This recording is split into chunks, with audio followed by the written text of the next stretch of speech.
महाप्रभु जी स्वर्ण के गहने आदि पहन के रहते थे, तो चोर उनको उठा के ले गया अपने कंधे पर बिठाकर। महाप्रभु जी ने ऐसी लीला चली कि वो सारे ग्राम में घूमता घूमता घूमता आखिरी में उनके घर पे ही पहुंच जाता है। घर के बाहर उनका ढूंढ मच रही है, सब लोग उन्हें ढूंढ रहे हैं।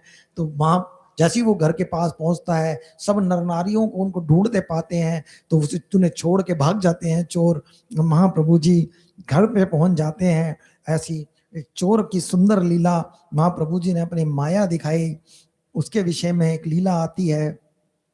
व्याधि चले जगदीश हिरण्य सदने, विष्णु नवेद खाइल एकताशी दिने।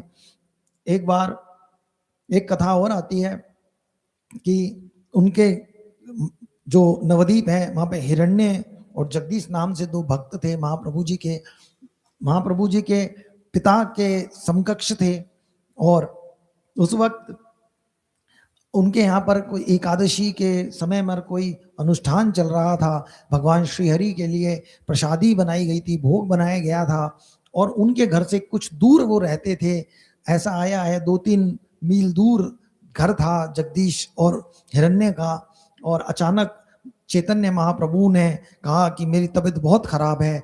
तो उनकी माँ ने कहा तबीयत खराब है, क्या किया जाए? उन्होंने कहा जाओ हिरण्य और जगदीश के यहाँ भगवान का नैवेद्य बना है, वो मेरे लिए लेके आओ तो मैं सही हो जाऊंगा।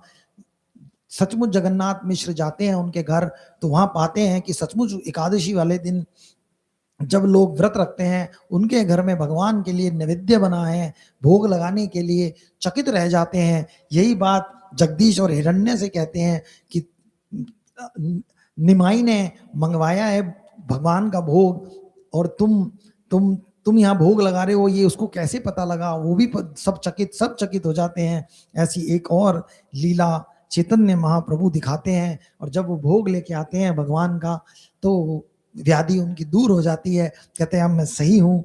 और ये ऐसी सुंदर बाल लीला महाप्रभु जी कर रहे हैं नवदीप में।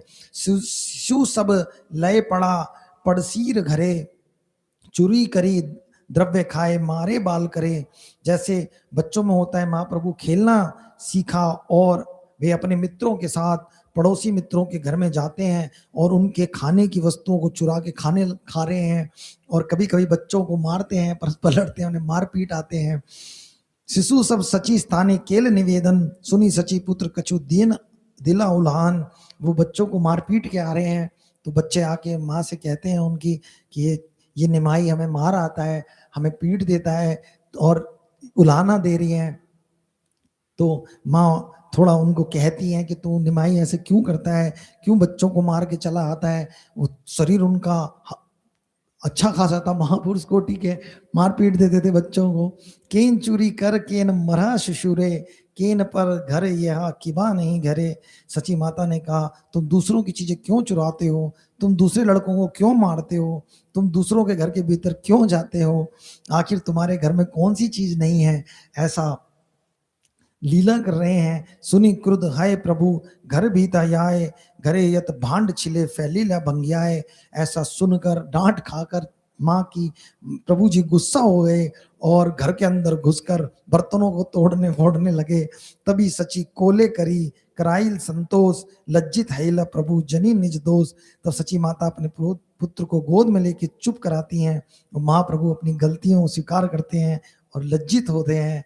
कबू मृदु हस्ते केल माता के ताड़न, माता के मूर्छित देख कराए क्रंदन। छोटा सा बालक कभी खेल खेल में एक दिन माँ के हाथ लग गया उनका, तो माँ मूर्छित होने का नाटक करने लगी। माँ लेट गई, मूर्छित हो गई, ऐसा उन्होंने दिखाया।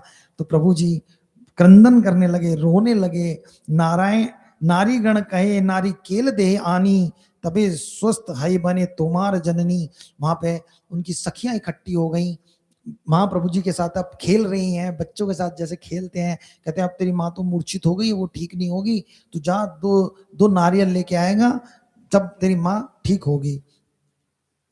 बाहिरी यात्रा आने ले दुई नारी केल, देखे अपूर्व हेल विस्मित सकल।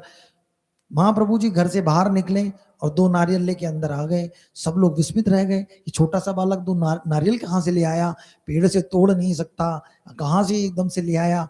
महाप्रभु जी ने वहां अपना चमत्कार दिखाया, नारियल ले आए और दे दिए कि लो मेरी माँ को पिलाओ।